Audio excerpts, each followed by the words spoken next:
Don't let your emotions get the best of you. To supersize and grow your business. Sharon Horne-Ellstrom here. Our idiom today is don't let your emotions get the best of you. This idiom, again, doesn't have a specific origin, which is getting to be frustrating because I feel like for the last couple of weeks, almost every idiom I've selected, maybe it's because they're newer idioms, I don't know. No, because yesterday's went back to biblical times, so I don't know.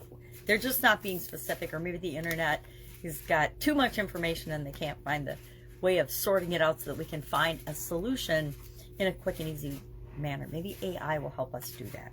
So anyway, what does this mean? It dates back to the time when people believed that our emotions could actually cloud or mess up our behavior. Well, I don't know what's changed because I see that every day. Even I still do that sometimes. I will let my emotions get and take over my conscious brain and my thinking, and I will say or do something stupid or that I regret. I do it less and less the older I get, but come on, we've all got experiences where we've done that in our life. The trick is not to do it in our business. We're supposed to be the role models and set the example. So if you are a hothead, or if we're behaving in ways that we don't want the people that work with us to behave, we're going to get into trouble. You know, it's just like we say, do as I say, not as I do. Guess what? That doesn't work for anybody. Doesn't work on our kids. Doesn't work for our teachers to tell kids. It doesn't work for anyone in a position of leadership to behave in a way that's contrary to what they're telling other people to do. You know, it's like politicians tell us to do one thing. The media tells us to do one thing, yet they're doing just the opposite. So how do we go about showing up in putting our best foot forward whenever possible, especially when we're dealing with challenging or stressful or difficult situations? And guess what? We've got a whole lot of practice with this in the last couple of years, and I don't see that changing anytime soon. If anybody thinks that they're going to start and grow and build and supersize a business without facing challenges and roadblocks and setbacks and problems, they're absolutely crazy. There isn't a business owner, a successful business owner I know, that hasn't had to overcome challenges and figure things out and solve problems along the way. So how do you handle stressful situations? I'm going to share 8 tips, 8 things that you can do to handle stressful situations. Why? Because it's in the stressful situations that we tend to lose our you-know-what and not do or say the right thing.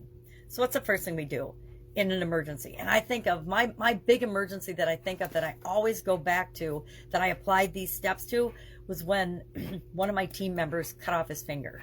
Right? He cut off his finger, and it was a high-speed manufacturing plant, and we couldn't find his finger. So we had to shut down production, tear everything apart, recall everything we'd made, because he wasn't sure when he had lost the tip of his finger, because he was hiding it from us, to figure out and make sure no product was tainted, etc. Get him to the hospital, find his finger, get it sewn back on, etc.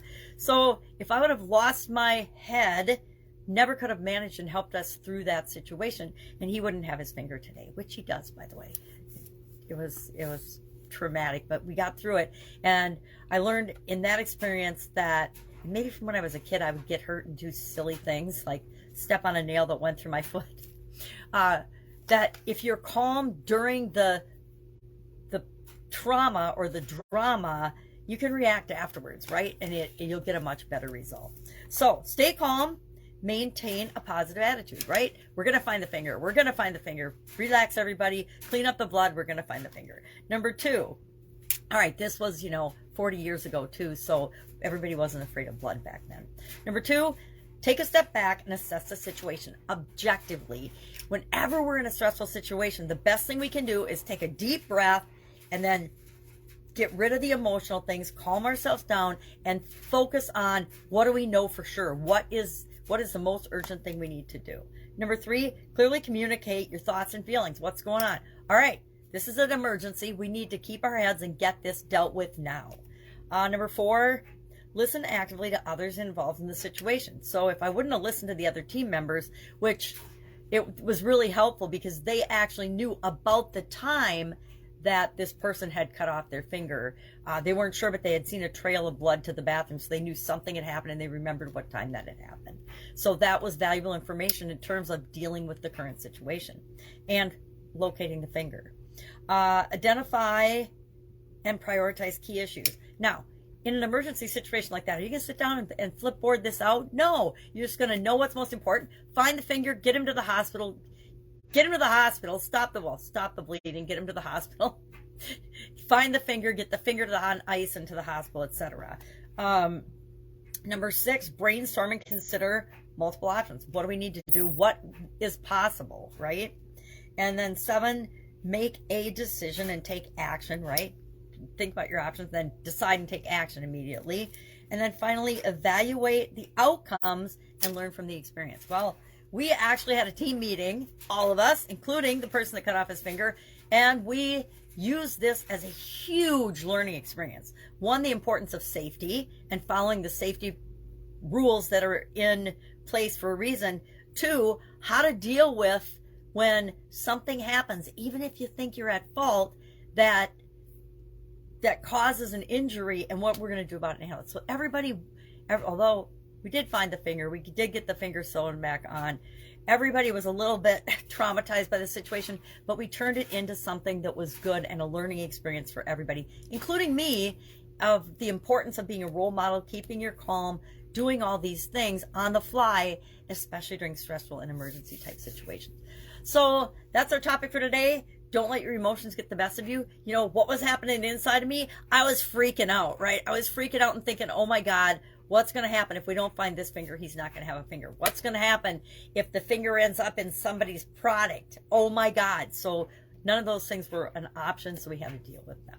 But I was freaking out on the inside, but very calm and relaxed on the outside.